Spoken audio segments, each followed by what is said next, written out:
Hi guys, it's Judy from Nutrition with Judy.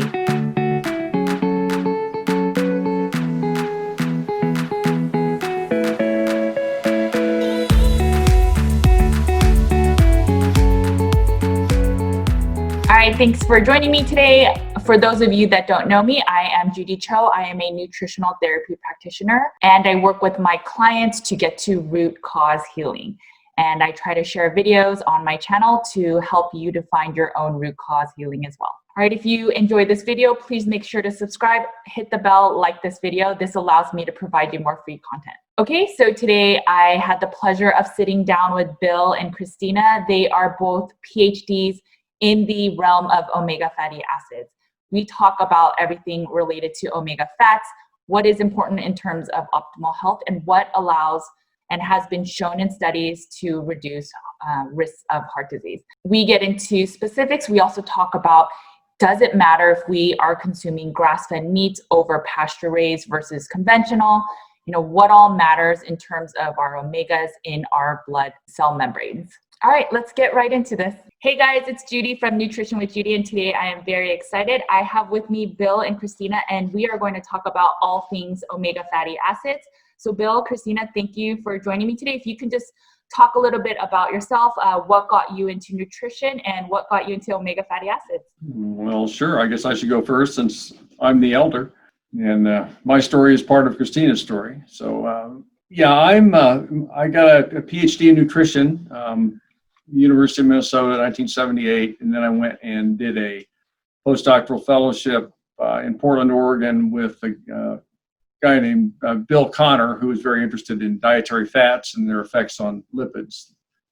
And the first project he assigned me was to test the effects of salmon oil on cholesterol levels in healthy volunteers. And so that was my introduction, and we were giving people, you know, a half a cup of salmon oil to drink every day in our metabolic ward. It was crazy. But this was in the early 80s, and I got very interested in omega-3 and the effects that they have on heart disease, and now lately other things as well. I was on the faculty, eventually moved to Kansas City, which is where my hometown. I was in Portland for 4 years, and then I moved to Kansas City, got at the University of Kansas Medical Center, joined their faculty, and then I was across the state line, University of Missouri Medical Center, on their faculty for 11 years, and then I moved to South Dakota about 14 years ago, and I've been partly at the medical school. I'm affiliated with the medical school, but I really have now our own business offering omega-3 testing. So that's kind of how I got into it, and I'll let Kristina explain her story. Okay, thank you. Yeah, so I'm Kristina Jackson. I am Bill's youngest daughter, as it turns out. And I got into omega-3s kind of not kicking and screaming, but it wasn't my first choice because who wants to just do exactly what their dad does? But I ended up finding it, and it's great. So I went to, I did a biology in undergrad, but didn't want to do the pre-med route. So I started to apply to grad schools and started to look into nutrition, and ended up going to Penn State to study nutrition with Penny Chris-Etherton, and really loved it. I just thought it was the coolest thing. And so I spent 5 years at Penn State getting my PhD and my registered dietitian credential. And then I did a short stint in Colorado as a postdoc looking at a worksite wellness and more like applied nutrition, and realized that was a little bit too expansive and I needed to have more of a focus, and wanted to get back to more of the biochem and the nutritional science part of it. So I ended up coming back, and Omegaquant, which is the business my dad started growing out of his research, was just building and starting to take off, and I was able to start working for them. And I've been there ever since. I think that's been 5 or 6 years ago. And so now I direct our research. I coordinate all of our research with universities and companies, And then I also, we write research papers and we work with collaborators. And so it's fun to be in still somewhat academic, but also small business side of things. Sure. Well, thank you. Thank you so much for all of this information. So let's just dive right into this. Bill, I heard you on Peter Attia's podcast. It was amazing. So you talked a little bit about that there are a larger variety of omegas than in our bodies than we have in foods. If you guys can talk a little bit about why this may be the case. Yeah, sure.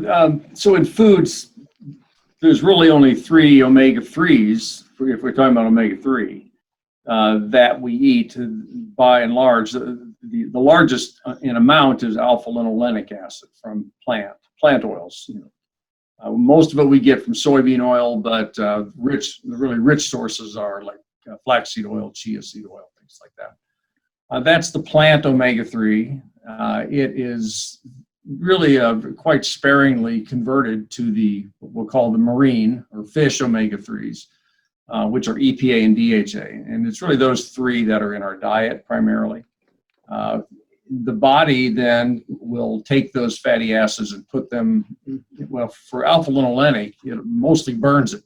So it oxidizes, it uses it for energy. A little bit of it gets converted to EPA, DHA, but not much.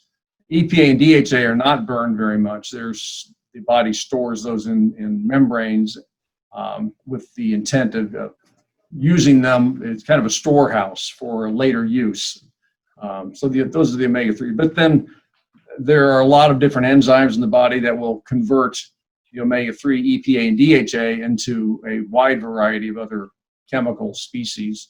And that may have been what I meant when I said there's more variety in our body than there is in the food.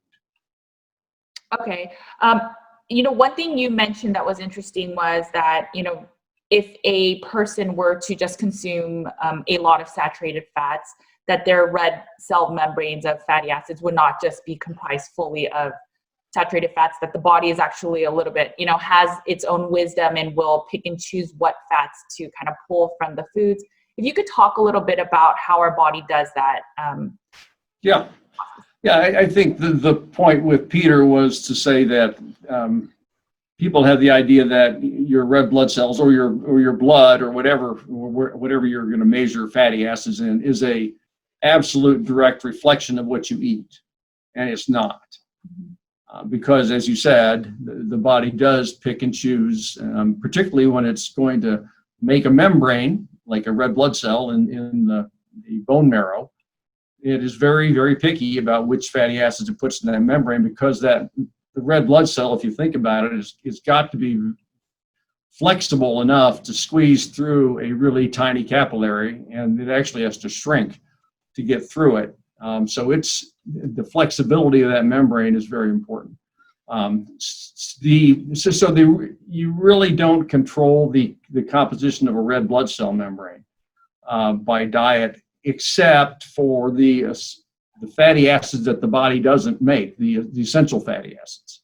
The more EPA and DHA you eat, they will get into the red cell. And they will substitute for the omega-6s. So it's sort of the total omega level in a red cell, omega-6 or omega-3, is pretty stable. And if you eat more omega-3s, the omega-6s will go down. Okay. And so the net total stays about the same.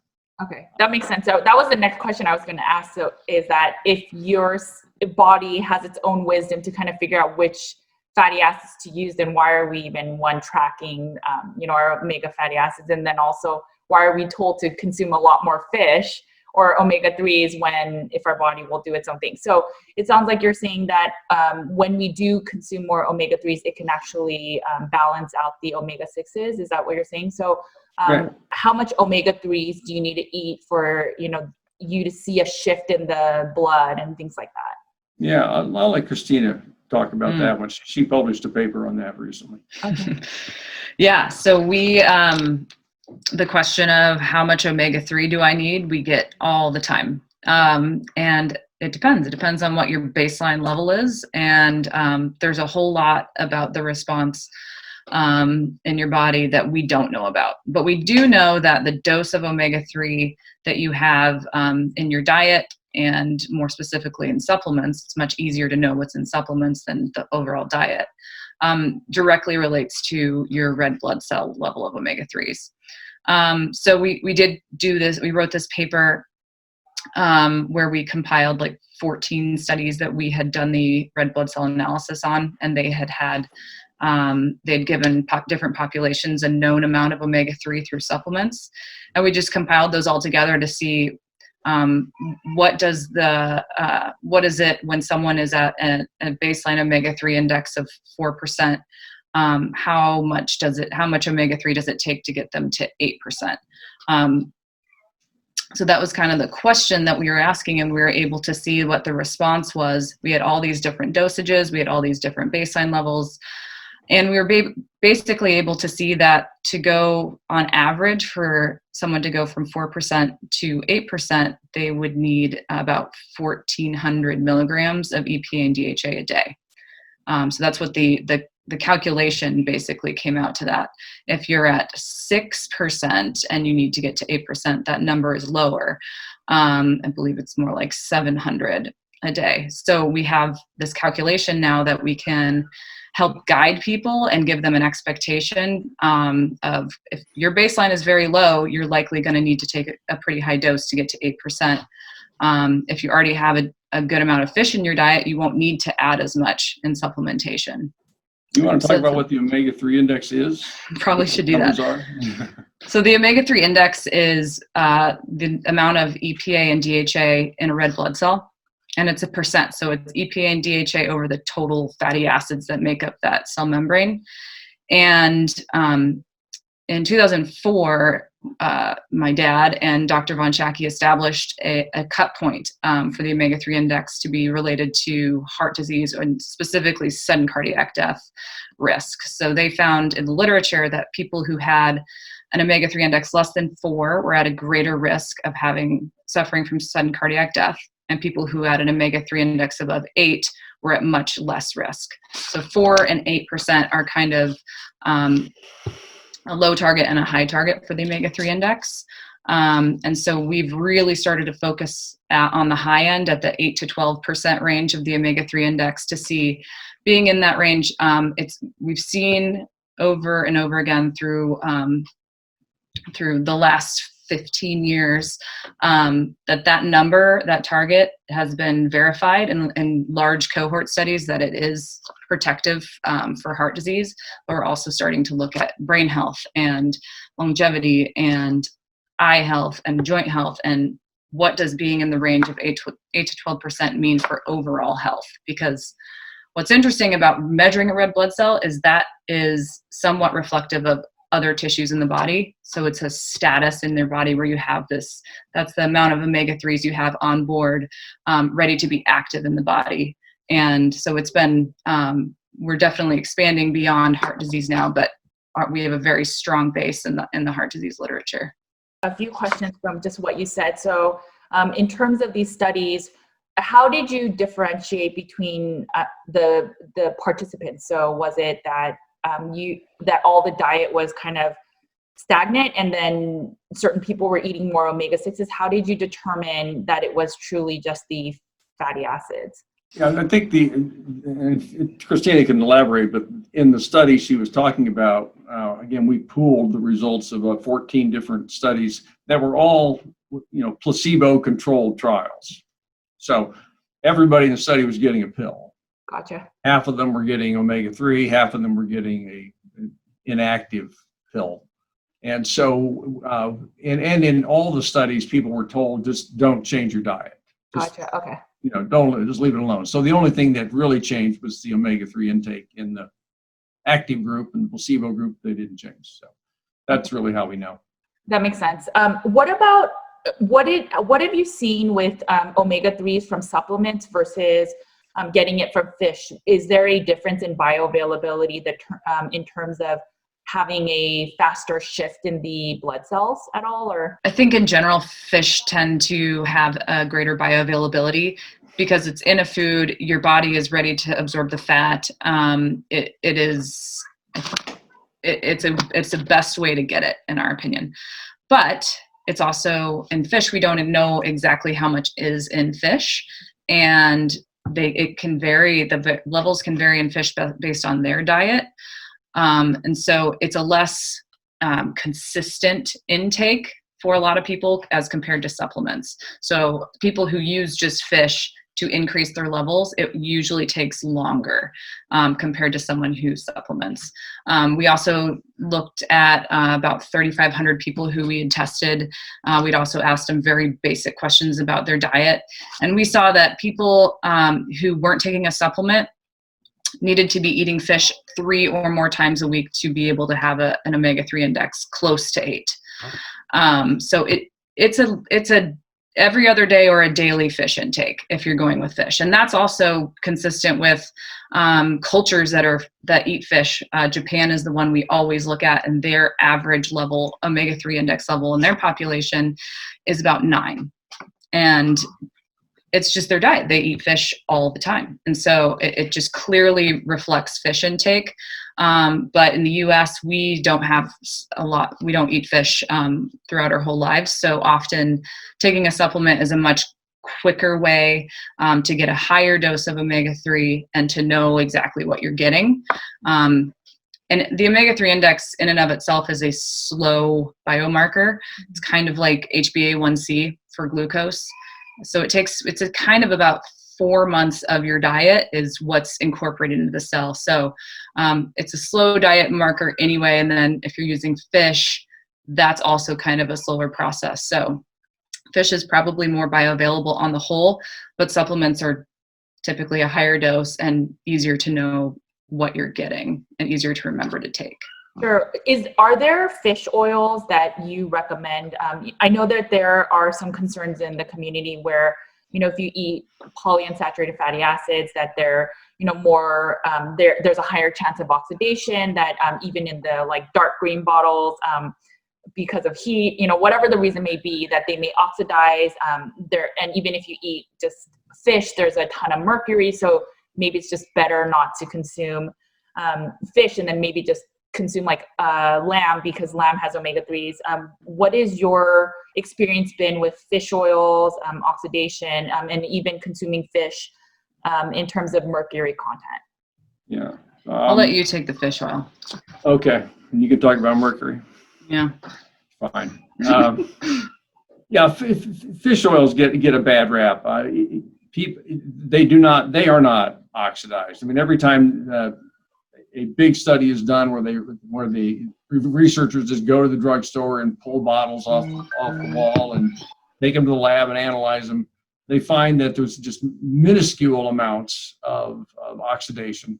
The encapsulated, the gel cap coating is completely impervious to oxygen, so they can't get any oxygen in there. And people just get so wacky about a whisper of oxidation, like, so what? It doesn't really change anything. But the omega-3 levels aren't different. They don't change in a oxidized fish oil versus not. You can't measure a difference. It's just, a fishy odor can be produced by 3 molecules. It's really, really, really sensitive to the nose, but the actual amount of omega-3 lost is nothing. So anyway, I'm not worried about oxidation of fish oils. They're a very good source of EPA and DHA, and they're stable over. I mean, I have had bottles 7 or 8 years around, and we analyze them before and after, and still got the same amount of omega-3. Wow. So I wouldn't. There's plenty of other things in life to worry about, not that. Yeah, and we don't recommend any specific brands at Omegaquant because we are agnostic about how you raise your levels.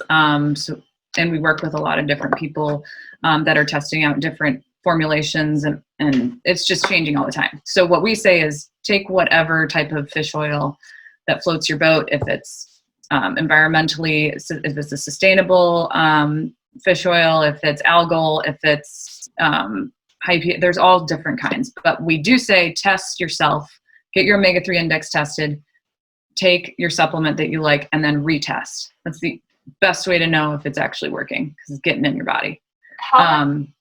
Sorry to cut you off real quick, but how much later would you recommend the testing?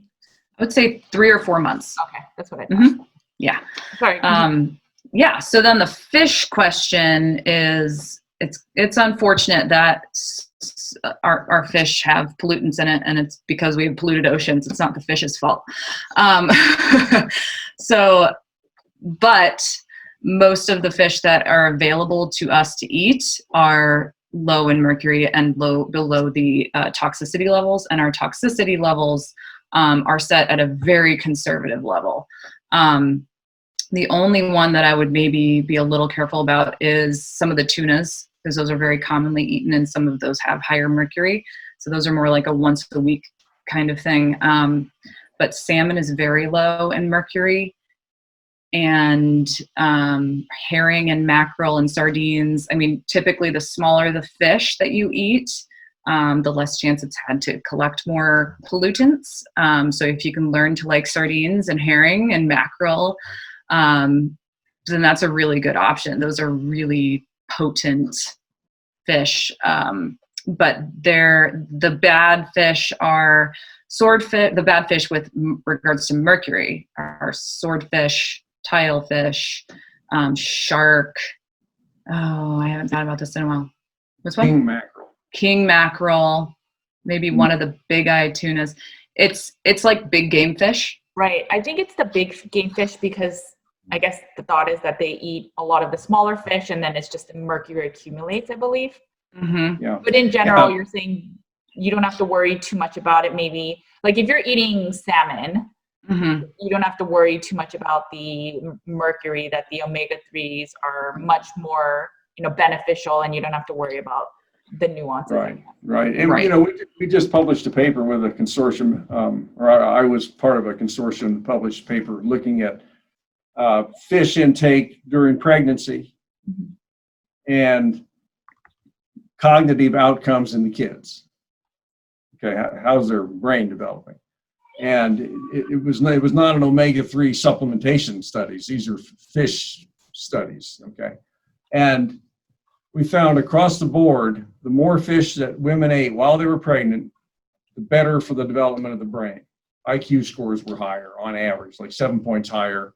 And even the times when they measured mercury levels in those kids, the higher the mercury level, the better the cognitive outcome, because mercury was a marker of fish intake. Oh, wow. The more fish they ate, they had higher mercury levels, but it didn't hurt them. I mean, this people have just gotten so crazy about mercury, and the evidence is just not there to say that mercury is that bad for you. Certainly not in comparison to the benefit that comes with the omega-3s. So, if you're any of your listeners, I know I was heretical, and we get to talk about omega-6, we can also get heretical, but it just is not as big a deal as people want to make it. So I'll throw a wrench in it, and I don't know much of the history, but I do know that Tony Robbins, right, the motivational speaker, he came out that he was eating tuna all the time, and he had mercury toxicity, and then he made it a bigger kind of like a scare for people. Be careful of the fish you intake because, hey, he ate fish, and now he has mercury toxicity. Obviously, I don't know all the details, but I don't. Did he have high mercury levels, or did he have some actual disease? I mean, if he may have tested his mercury levels and they were higher than normal, and so he interpreted that to mean that he's got mercury toxicity, and that might not be the case. But anyway, I don't. Sure, and I'm not sure, but what I find wild from the study that you just brought up is that so I've had 2 pregnancies. And, we're told from the beginning, do not eat raw fish, right? Do not eat. And because I'm of Asian descent, I thought about, that doesn't make sense to me, because in Japan, I'm pretty sure that the pregnant women are not eating raw fish for 10 months of their life, because now they have these rules. So, and the fact that, we know that these omegas and DHA, EPA are so good for brain health that we're now adding fortified versions in these formulas, it just didn't make sense to me. And if it was the fear of mercury, but then we add mercury to the vaccinations for flu shots that we then require pregnant women, I just didn't understand the logic. And so do you recommend that, pregnant women, not necessarily consume raw fish, but do you believe that they should, from your studies and all your research, that they should be consuming fish daily? Yes. Absolutely. Right. Yeah. I think it's, we say we have a test we call the prenatal DHA test because of this problem, because fish are such a confusing and kind of scary topic during pregnancy. And that most women, when they find out they're pregnant, they stop eating fish, which is not good. There's so many good nutrients in fish, even besides the omega-3s. It's a just great nutrient source. So we set a target in the red blood cell specific to DHA for pregnancy of 5%. And that level, if you have an omega or a DHA level in your red blood cell above 5%, there is a decreased risk of having preterm birth. So this is a big area of research right now. A lot of women are below 5%, especially if you've never really eaten fish. So that is using that blood target level. We think that doctors could talk to their patients, to their pregnant lady patients who are scared to eat fish. They could encourage fish intake, but also encourage supplement intake. If you're too nervous to eat fish and you're too worried about like making the wrong choice, taking a supplement is effective. Taking an algal DHA supplement is effective. Taking a normal fish oil is effective. Those have all been studied and shown to make the gestational period longer. But eating the whole fish is also very, it's healthy if you just avoid the really, like we just talked about, the higher mercury fish. They now recommend 8 to 12 ounces a week for pregnant women for fish. And so they've changed the messaging, but the public is slow to catch up. So the EPA and FDA have changed the messaging. So it's encouraging women to eat fish 2 times a week, picking high DHA, low mercury fish, which is really not that hard to do. It's the tuna that you want to be a little bit careful with. But otherwise it's pretty easy to do. But there is still a cultural fear factor about fish and pregnancy. Yes. So let's just say that we had a patient that didn't eat a lot of fish, and let's say their numbers were low, below 5, and then their child, the omegas aren't really there. If they were to then just consume fish once they're like 6 months and beyond, could they kind of heal all of that? I mean, I don't know. It's a nutrient. So it's the first thing in the body, the pregnant woman in the body releases as much DHA as it can, as it's been stored up through your whole life for the fetus. And the placenta pulls as much DHA as it can. And there's a lot of adaptive things happening to get baby enough DHA for eye and brain development and all other things. And throughout pregnancy, that is a time of intense growth, and there are things that happen during pregnancy that can't be fixed, but the sooner you start, the better as far as omega-3 supplementation or eating fish goes.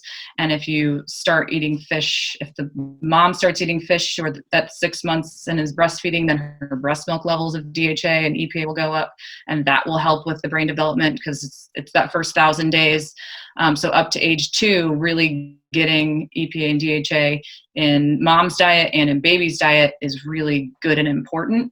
And mom will deplete herself. Like mom's blood levels will drop if she's not sufficient after birth, and but there will be a surge into breast milk, and the body will start to heal itself and have the levels go up as she replenishes her body, and also your body just starts to heal again. So getting omega-3s in, the sooner the better, whether or not it's fixing anything or I don't know if we can go that far, but it does have real effects on the gestational length. And if you're getting DHA and EPA into your body and baby's body in the first 1,000 days, it is helpful for proper brain and eye development. But it's a really hard thing to study. I think that's just across the board. It's very hard to study kid cognition, kid vision, and to say like this is definitively affecting cognition scores. It's a hard thing to study, but we know it does help. Okay, so let's shift the conversation a little bit to PUFAs. There have been some conversations that, as we are eating, let's say we eat a meat-based diet or a meat-heavy diet, and we are consuming more foods that are high in chicken or pork, which tend to have a little bit more polyunsaturated fatty acids than let's say beef. The concern is that then the balance in the blood and the cell membranes will be, more favorable to PUFAs. If you could talk about this, does it matter that we are, consuming a lot of chicken and pork in terms of our blood cells? I think the fundamental question is, are the omega-6 fatty acids bad for you? If they're not, if they actually turn out to be good for you, then those questions you just asked kind of become moot. So let me tackle a little bit of that, and Kristina, who's the dietitian, can maybe talk a little bit more about the practical stuff. But the idea that omega-6 fatty acids as a class are bad for you or pro-inflammatory is just kind of painfully naive. It's so simplistic. And people like to have a bad guy and a good guy, a black hat and a white hat, and just live your life. It's just, they're all wrong, they're all good. It's just not that simple. And some of the evidence for that, there's a lot of evidence that actually the omega-6s are higher intakes are good for you. A couple of studies have come out recently looking at blood levels of omega-6 fatty acids, primarily linoleic acid, which is the one in food. The linoleic is the essential fatty acid that's in vegetable oils, etc. So we measured linoleic acid in the blood in thousands of people.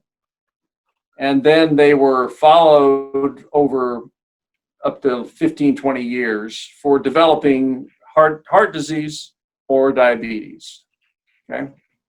And so the hypothesis was, or the question was, is there a relationship between the blood level of omega-6 and the risk for developing heart disease or diabetes? And in both cases, two separate publications, we found that higher levels of linoleic acid in the blood are associated with lower risk of heart attacks and becoming diabetic, and no relationship at all with weight gain. They're not related to gaining weight. So the omega-6s, and that's just a snippet, but it's a big experience of worldwide studies that says, far from being bad for you, the omega-6s are really good for you. So don't try to eliminate them from your diet. I mean, at least don't try and do that. Whether you increase it, it's another question.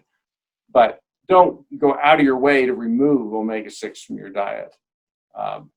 So that's I think is the fundamental mind shift that people need to get. They need to stop being afraid of omega-6 fatty acids and start embracing them as being good.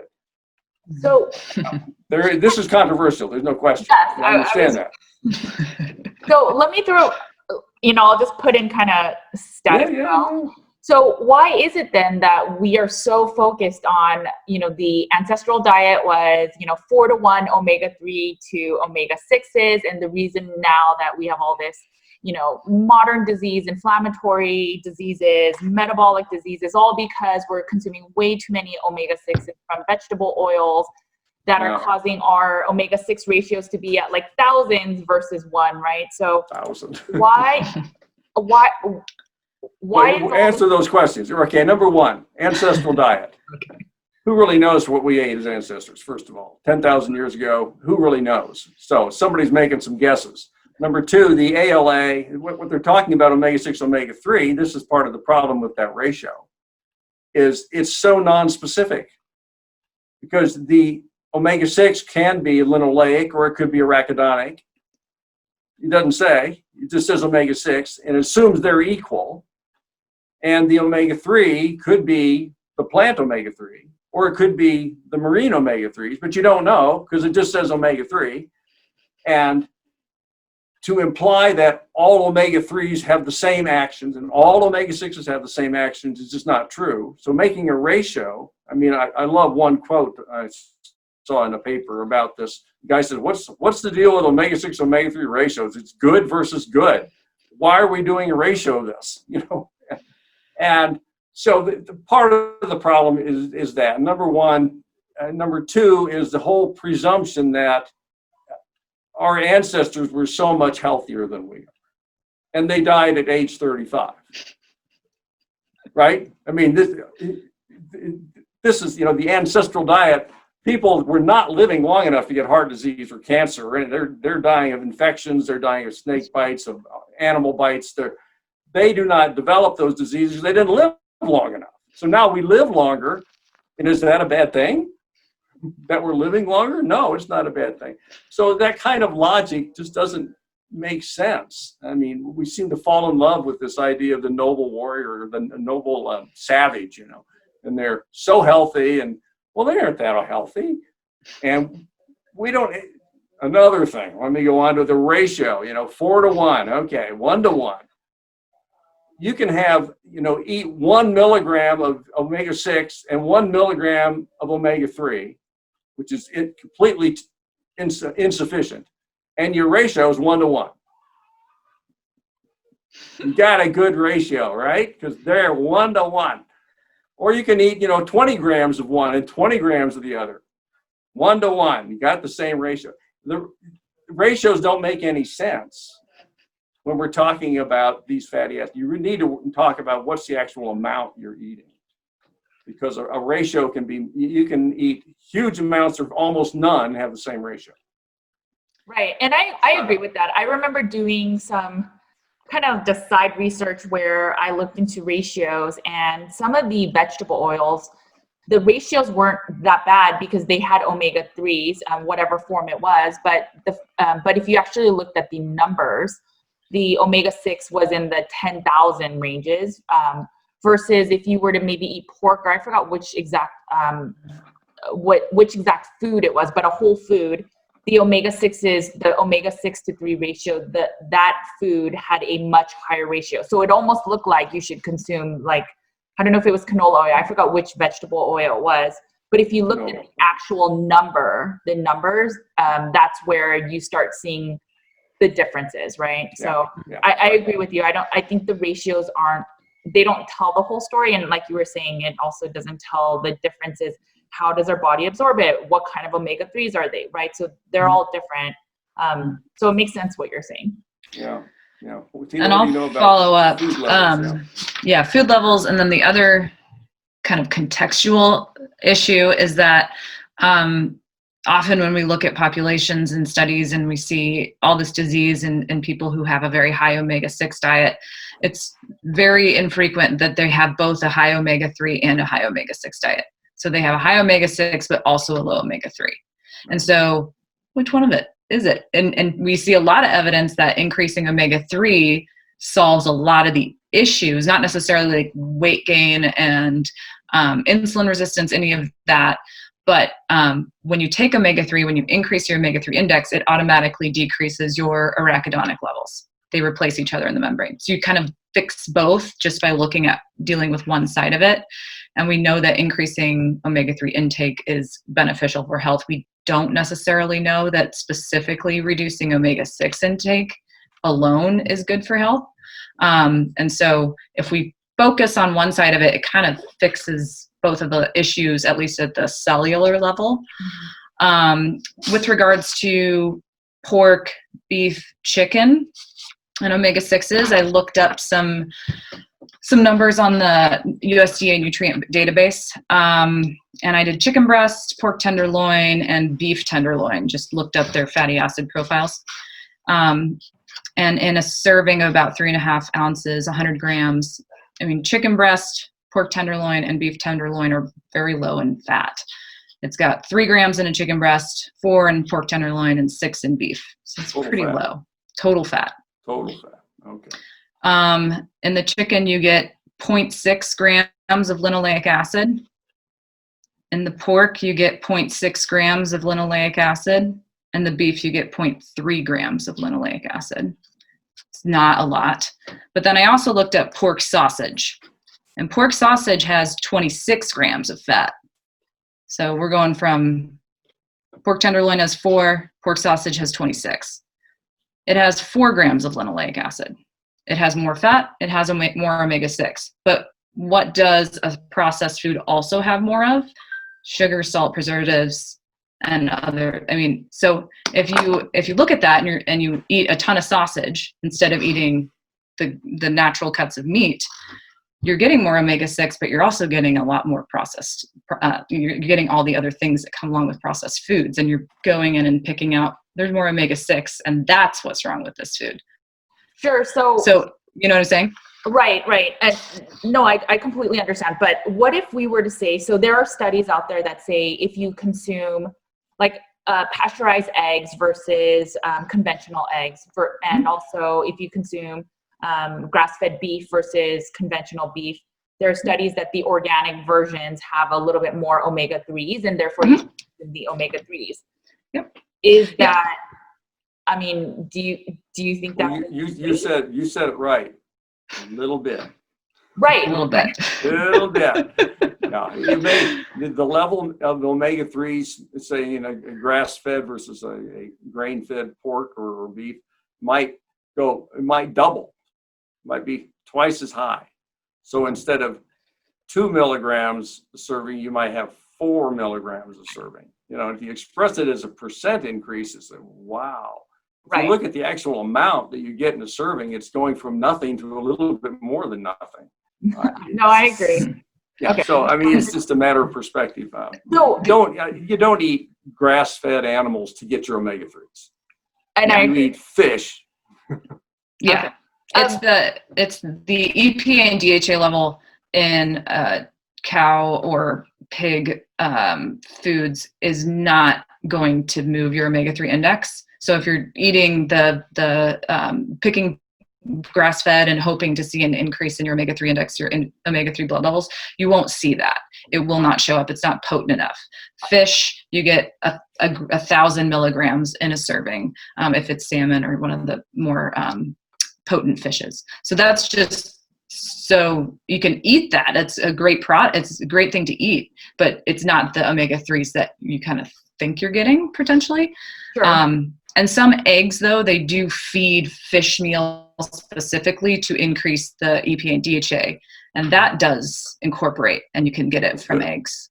Okay, so what I'm just going to throw a wrench in. So from what I'm hearing from both of you is that it may not be the omega-6, but as long as you increase the omega-3, that's the beneficial kind of whole part of the equation. So, but with that said, if I were to just douse all my food in vegetable inflammatory seed oils, right? So peanut oil, canola oil, soybean oil, and let's say I'm not consuming it in the process like mayo, so any additives, but literally just the oil.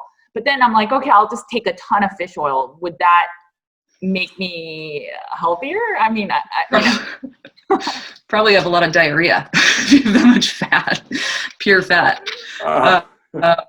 You probably, again, there's pretty good evidence that higher omega-6 levels in your blood, and the only way to get omega-6 in your blood is to eat them. They're essential. We can't make them. So that's better for you. Higher omega-3 is better. So that's not a bad way to go. If you want to take teaspoons and tablespoons of corn oil and fish oil, go for it. It's probably good for you. Just don't worry about ratios.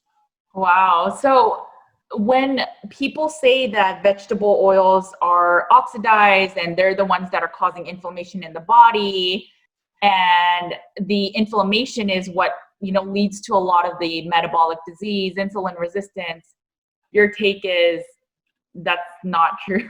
It's not true. It's not true. It's the biologically, arachidonic acid and EPA are kind of cousin fatty acids, and the arachidonic acid is metabolized into really potent inflammatory actors.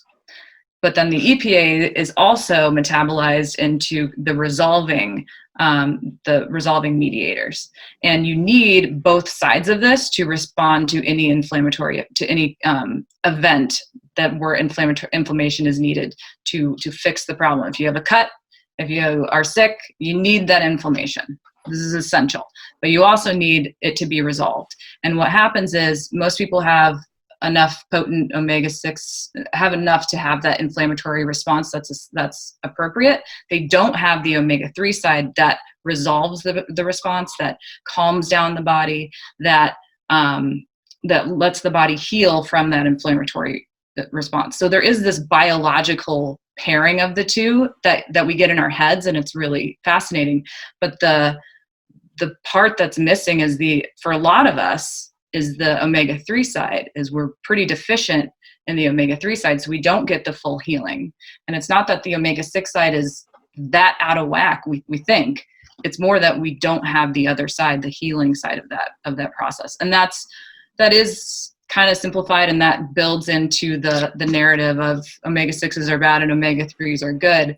But so it's born out of the biology there, but it gets a little bit too simplified, I think. Well, right. And part of that is there are anti-inflammatory molecules made out of omega-6 fatty acids. Mm-hmm. There are pro-inflammatory molecules and there are anti-inflammatory molecules made out of the same class. Yeah. So it's to call the whole class omega-6s pro-inflammatory just isn't true. Right. Mm-hmm. You know, so it's more complicated than we think it is. Right. But what I do know as a fact is that, pre-1900s, heart disease wasn't very common. And so a lot of the literature is saying that it's the inflammation, maybe too many carbohydrates. I mean, what is it then that is causing, and I know you're saying some of it is that we're deficient in omega-3s, but what is causing so much inflammation? And then also what is then causing all this heart disease? What's interesting is if people look at the rates of heart disease today, they've gone down since the 60s by at least 50%. I mean, they're way down from what they used to be. Okay. And so this, people, blowing these alarm whistles, heart disease is getting out of whack. Well, look at the data. It's not. There's less and less and less heart disease. In fact, more people are dying of cancer than dying of heart disease these days. Yes.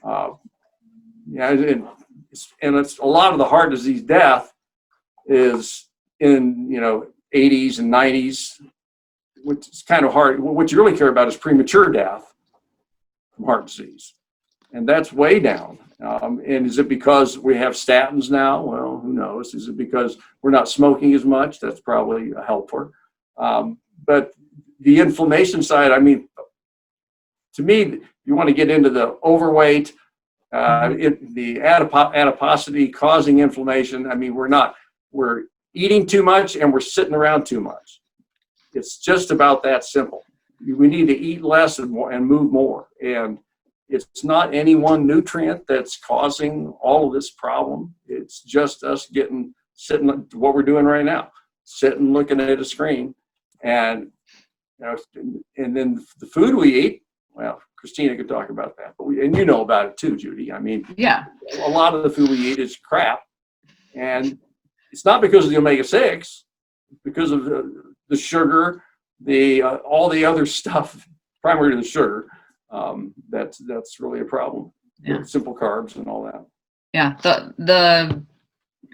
the processing of foods, eating whole foods really is, I think, the way to go. And you just said it. It's just it's a huge problem. It's all different. There's so many facets to it, and the fat side of it is a little piece of it.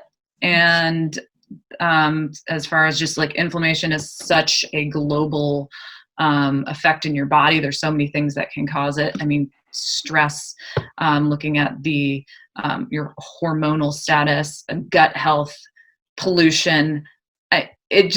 There's so many things that play into why the body is stressed. Even not having parasites anymore, like medical advances that we see as good, parasites can also activate one part of our inflammatory process or our immune system that we don't use as much anymore. And they think potentially that is causing more autoimmune diseases because our immune system doesn't have as much to do. So like there's so much we've changed in our society through our medicine and through our advances. So Sure. Take you the kids can't off just the farm, pick, right? I mean, right. kids that are raised on farms have less allergies and better immune response because they're exposed to all this dirt and crap when they're growing up, So now we're so clean, and we blame it on omega-6s. It's crazy.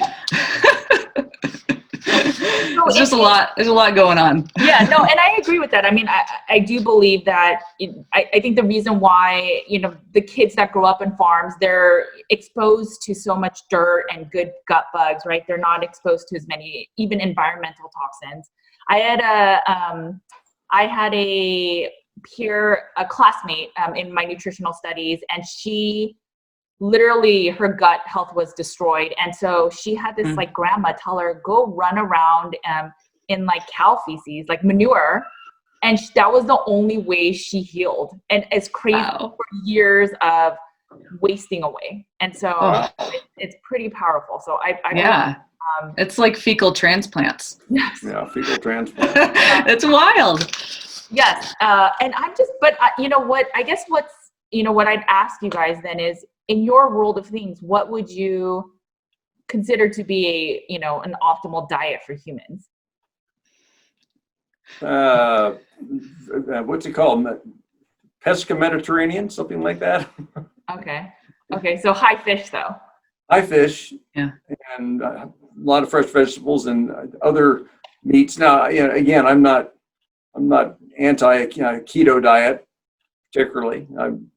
I've never really studied them. I know that a keto diet really opens the door for a lot of meat and oils, and I like to see more fish and omega-3s be eaten. So it seems like it's harmonious, but probably, I think if you asked, that'd be my guess, would be fish laid on top of a Mediterranean diet.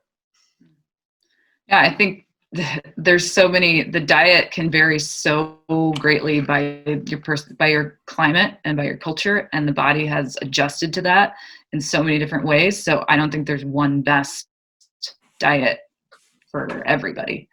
Sure. Yeah. What do you think, Judy? I mean, you do this all the time.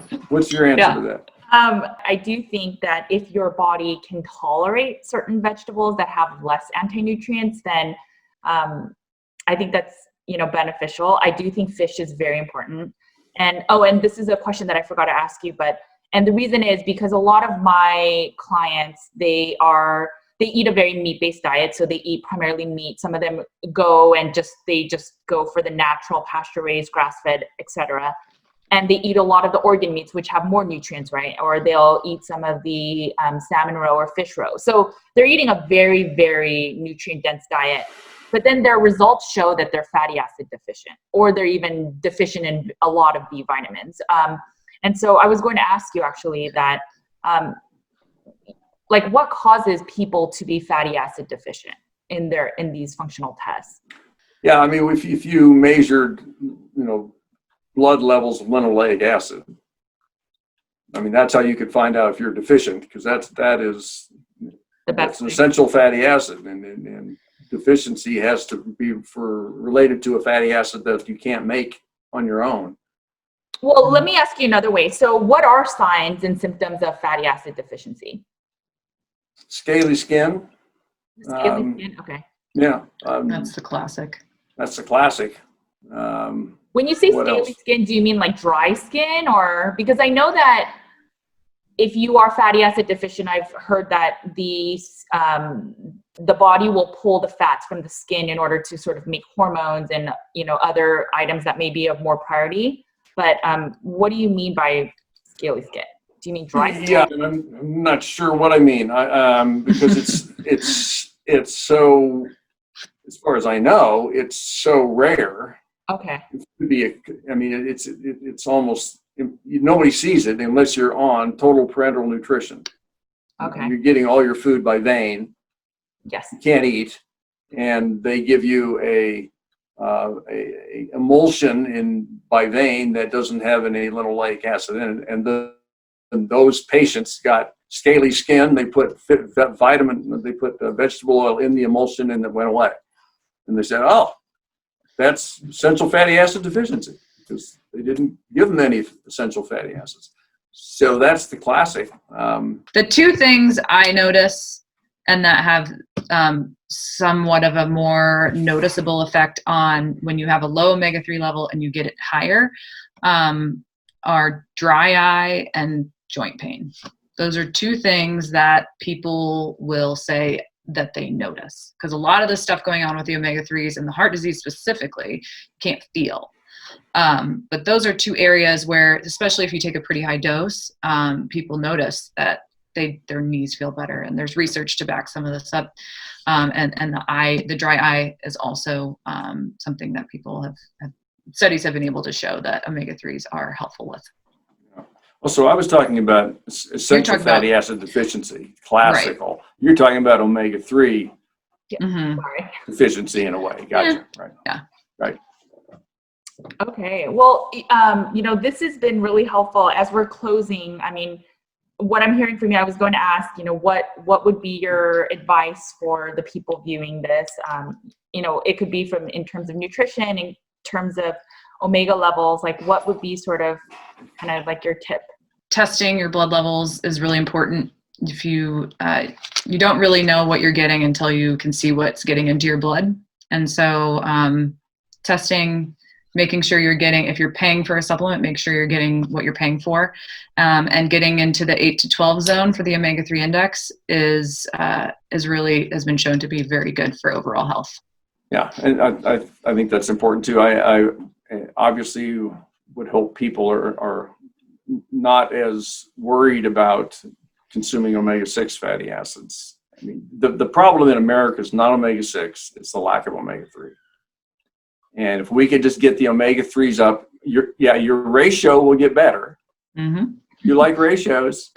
If you want to fix the omega-6, omega-3 ratio, then eat more EPA and DHA, and that will do it. And if you want to focus on that ratio, that's fine, but that's the response to a bad ratio, is to eat more EPA and DHA, not eat less omega-6. Okay. I just wanted to confirm that. Okay. Yeah, no, that's not going to help. That's the problem with ratio thinking, is I can fix the denominator or the numerator, right? And I'll fix the ratio, but there's the right way to fix that ratio is to increase the EPA DHA intake. Okay, and where can people find you and your services? Our company's called Omegaquant, Omega Quant, quant like quantify.com.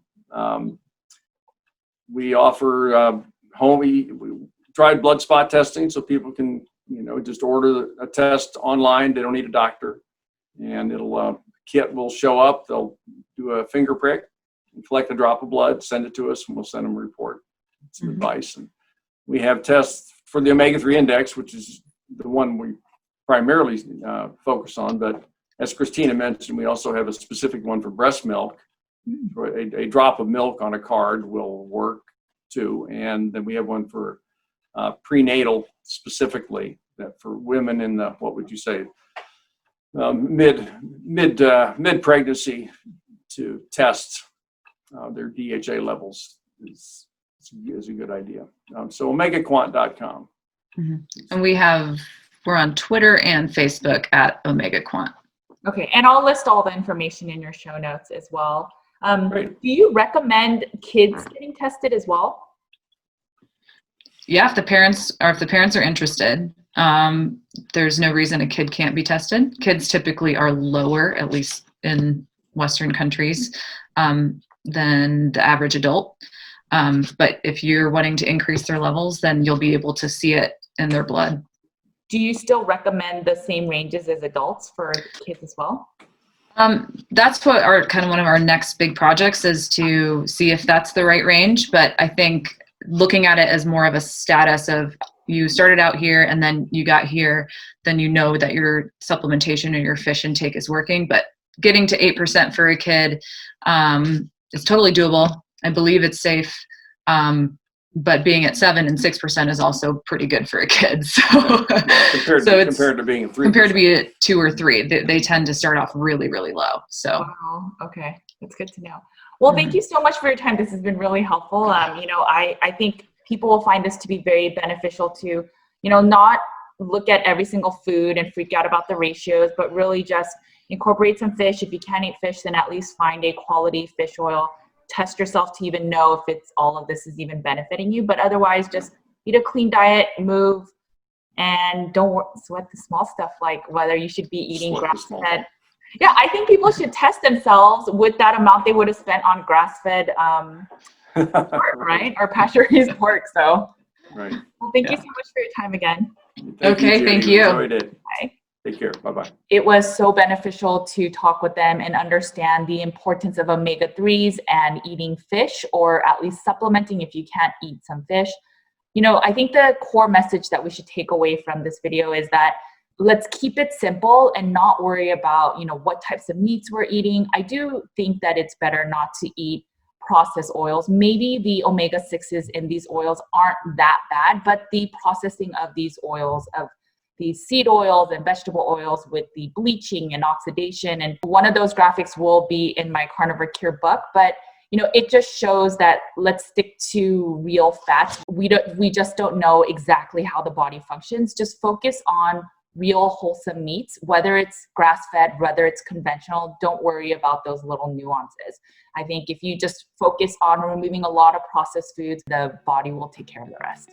All right, guys, you know the drill. Make sure to eat a lot of meat. Take care of your bodies because it is the only place you have to live. I will talk to you soon. Take care. Bye.